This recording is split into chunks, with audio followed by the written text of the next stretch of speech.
ধুর তোরি ডাক্তার বলেছে আমি রাত কেনা, তাই কি এখন কি রাত হয়ে গেছে নাকি?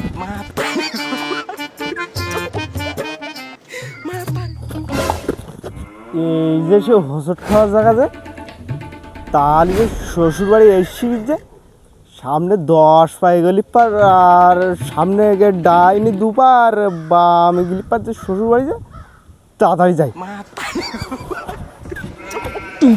দুলা ভাই ডাকলো আমার,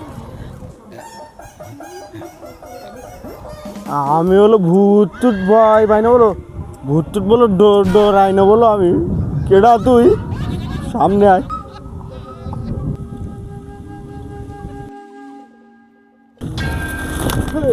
দুলা ভাই মাদুলিয়াটা আবার নষ্ট হয়ে গেল কিনা?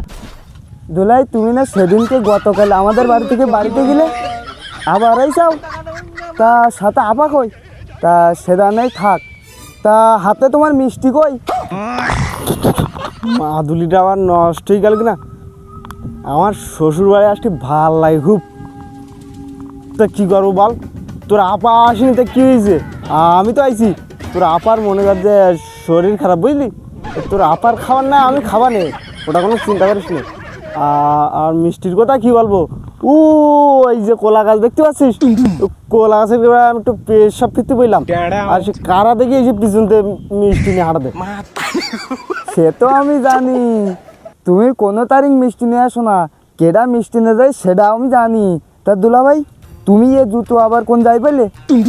হ্যাঁ তুই জানিস নে 5-6 মাস পর বর্ষাকাল, একটু বৃষ্টি হলেই তো পায়খানা লিখে যাবে না, তাই এই জুতো পরে আইছি। এখনো 5-6 মাস পর বর্ষাকাল, তাই তুমি এই জুতো পরে আইসাও? তুমি যে কি দুলা ভাই সেটা আমি জানি, তাই এখানে এত দেরি করে লাভ নেই, আমি জানি তোমার খিদে লেগেছে, তা বাড়ি চলো। এ শালা সুন্দর দাঁড়া, আমি হলে এখন মারুন খেলে খুব বলো দাম তুলি, আমার সাথে খুব পারে না, তোর তো আমি হারিয়ে দেবো না একদম।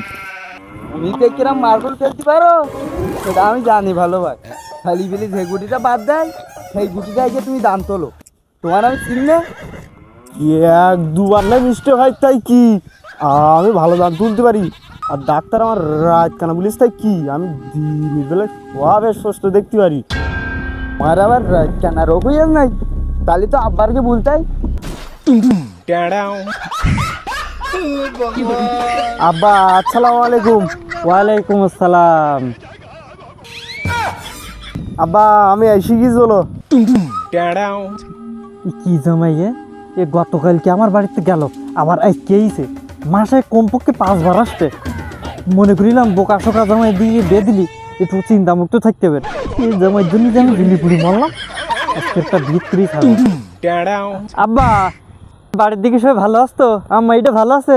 আচ্ছা থাক, চিন্তা করি না, খাবার সময় হয়ে গেছে, তোমার খিদে লেগেছে আমি জানি, তুমি ওই বাতাসে বসো, আমি বাড়ির দিকে ভাতের ব্যবস্থা করতেছি, থাকো। ঠিক আছে ঠিক আছে জামাই। জি আব্বা। আজকে কোনো অসুবিধা হয়নি তো পথে? আগে না আব্বা, ঠিকঠাকভাবে আইছিলাম। ও খিদি তো লেগেই মনে হচ্ছে। মাহির এই কি ভাত বাড়া হয়েছে?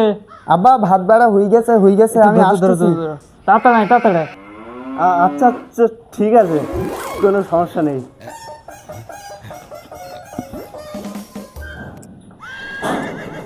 কি ও ভাত আনিছি? হ্যাঁ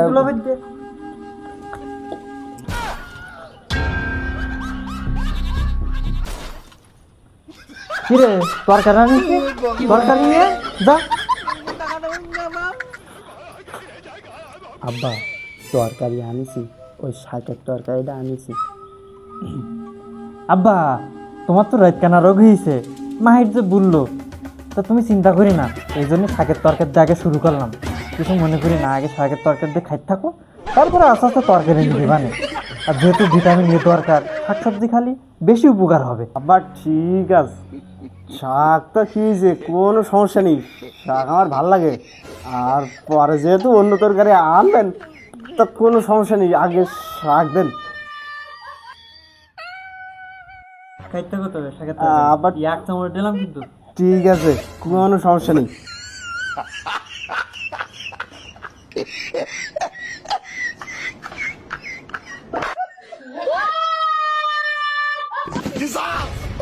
খাও, খাও। এই শাকের তরকারি তো দেওয়াই গেছে, মাছের তরকারিটা নিয়ে আয়, যা যা যা। মাছের তো তরকারি এখন আসতে না গা তারপরে আসছে একটু খাবো। শাক আর কতক্ষণ খাবো? আব্বা এটা ঝামেলা হয়ে গেছে তো। মা মাছ কাটতে বসে মুরগি ঘাদিত গেল, আর সে বিড়ালে এসে মাছ গালে কুন্নে চলে গেছে। সেই জন্য মার মাছের তরকারি রান্না করতে পারিনি।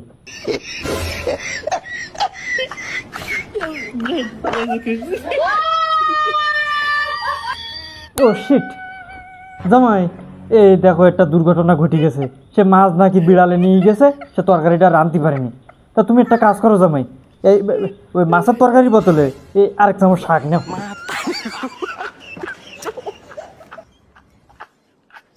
একদিন কি রামটা লাগে, শালা বিড়াল তুই মাছটা খাওয়ার সময় পালি রে, আজকেই খাওয়া লাগলো।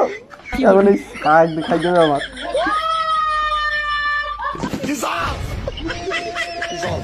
আরে দুলা ভাই খাও, শাক খালি রাত কেন আরো ভালো হয়ে যাবে না।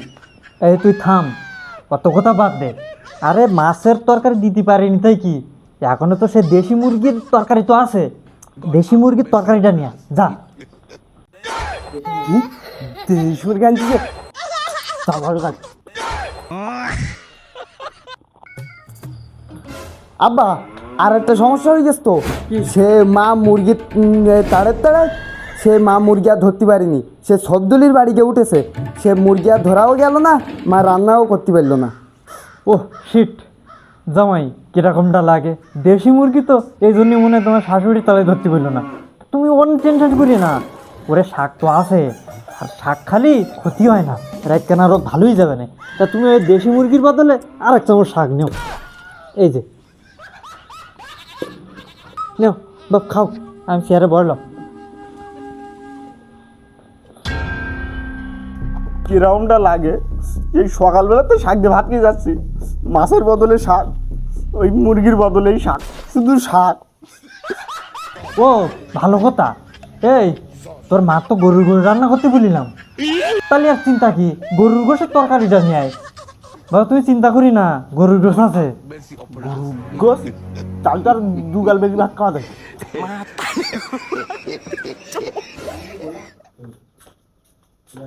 আব্বা সে আর একটা সমস্যা হয়ে গেছে, তোমার সাথে বলবো। কি সমস্যা হয়েছে? ওই সে গরুর গোশ আমেনাগা ফ্রিজে থোয়া হয়ে গেলো, তা মা আমেনাগা বাড়ি গিয়ে দেয় কি আমেনার মা বাড়ি নেই, তাই গরুর গোশ আর আনা হলো না, আর রান্নাও হলো না।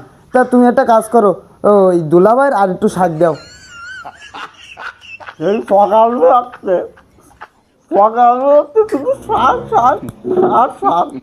জামাই কিচ্ছু তো করার নি, আমেনার মা বাড়িনি, তার মানে আর গরুর গোশ আর আজকে রান্না হয়নি। তো তুমি একটা কাজ করো, গরুর গোশের বদলে এক চামচ শাক নাও। আর শাক তো ভিটামিন এ, তোমার চোখের জ্যোতি ভালোই যাবে না, রাত কেন রোগ ভালোই যাবে না, আমার মেয়েটাও সুখী সাথে থাকবে না। নাও তুমি খাও, দেখি আর কি বই আছে কি।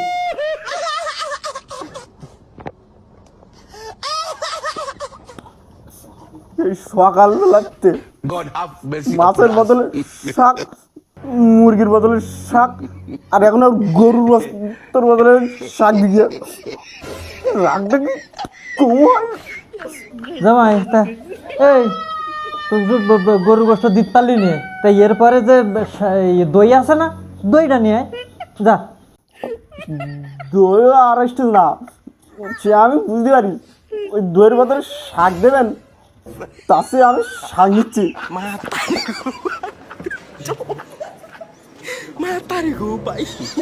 খাবই না, আর ওই এক পুকুর কলমি শাক খাইছি। আমার বাড়ি যাই কলমি শাক দিয়ে খাওয়াবো আপনাদের।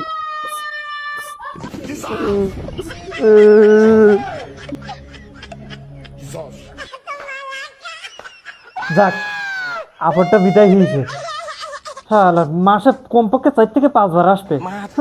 এই ওই শাকের বাটিটা নিয়ে আয়, দুটো ভাত দে।